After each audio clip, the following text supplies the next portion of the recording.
Yambas, yambas. We did it. Started from the bottom, now we both trying to fit it. Yambas, yambas. We did it. Truman's on swag out, shining through the bed. Yambas, yambas. We did it. Started from the bottom, now we both trying to fit it. Yambas, yambas. Bismillahirrahmanirrahim. Salam Melaka-ku maju jaya, rakyat bahagia mengambil dunia. Salam pendidikan berkualiti, insan terdidik, negara sejahtera.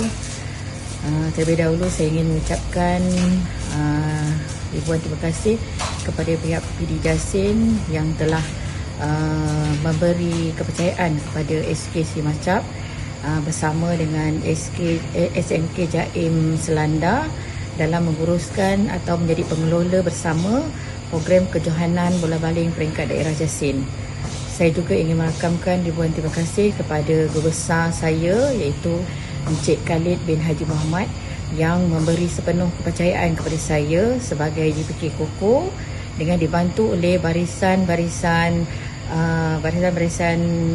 JPK yang lain seperti Cikgu Apu dan Cikgu Rozana bagi menjayakan kejohanan tersebut. Tidak dilupakan juga kepada Cikgu Kamarul bersama barisan AJK yang lain seperti Cikgu Rahimah, Cikgu Nurhida, Cikgu Zaidin, Cikgu Ashraf dan Cikgu Syukur yang sama-sama turut membantu melicinkan perjalanan kejohanan tersebut yang telah berlangsung pada 21 hingga 24 Jun yang lalu.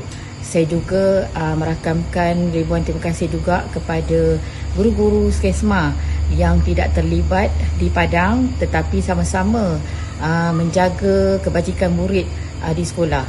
Saya juga ingin merakamkan penghargaan juga kepada AJK PIBG, YDP PIBG yang sama-sama memberi sokongan yang padu kepada setiap program-program yang dilaksanakan oleh pihak sekolah Skesma. Tidak dilupakan juga kepada AKP di sekolah yang sama-sama turut membantu walaupun tidak berada di padang tapi sama-sama menjaga murid di sekolah. Sekian, terima kasih.